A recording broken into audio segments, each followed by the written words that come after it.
Hi, I'm Bodie with Landmark Implement, and I'm here to talk to you today about ILS maintenance. First, I want to talk to you about the components of an ILS system.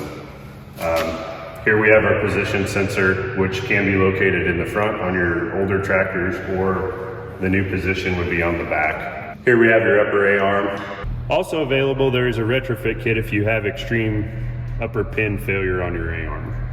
Your lower A-arm, your cylinder, upper and lower kingpins.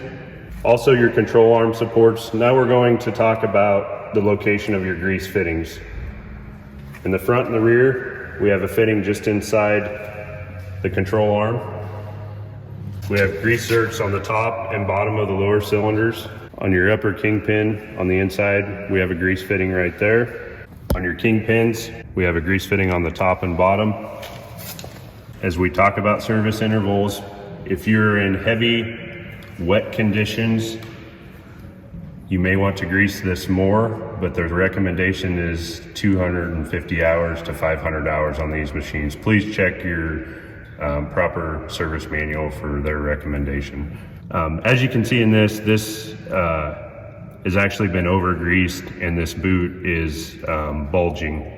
We want to make sure if we start to see that we want to back off on our greasing, because that can cause problems. This will break and then allow residue into the bearings and cause them to prematurely fail. Also on our tie rod, we have a grease zerk right here. Another indication that this is over greased, as you can see what I'm pushing on this boot, is that it is bulged, and we would need to let grease out of that. It's being over greased at this point.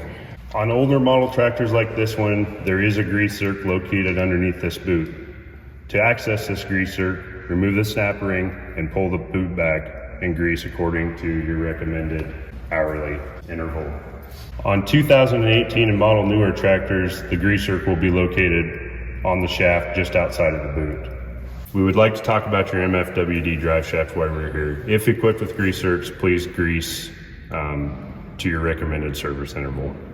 During inspection, we found this hose leaking. The ILS system was settling. We replaced this hose. This has an extreme amount of pressure. Please keep an eye on this when doing your inspections. Another component of the ILS system is the accumulators. There are 4 on this tractor. These actually are nitrogen filled, need to be serviced by the dealership, but they will leak if you do not have nitrogen inside the system. Your front end suspension will not be as soft and respond as quick. One of the first signs that your accumulator is low on nitrogen is that the front end will hop or rough ride. Here we have an ILS cylinder. This cylinder was removed and replaced due to extreme bushing wear and lack of lubrication. Also, we had seal failure. The piston was scored. These are all things to look at when doing your inspection. Some enhancements made to the ILS system are the position sensor for the A-arm has been moved to the rear of the A-arm and had guard put on it to relieve contact from stocks or high grass, cane situations, things like that. They did widen the upper A-arm lug to improve long-term pivot shaft reliability. They did improve service access for rod side and piston side suspension accumulators. They have updated the outer tie rods. Solution and customer value, threaded cover plate installed with Loctite, 300% increase in push out force. There is some re-life opportunities listed here. Here are the part numbers to retrofit back on some of the older tractors. If your tractor tie rod has gone bad, I would recommend updating to these newer options. The implementation date on the new tie rods was January 2018.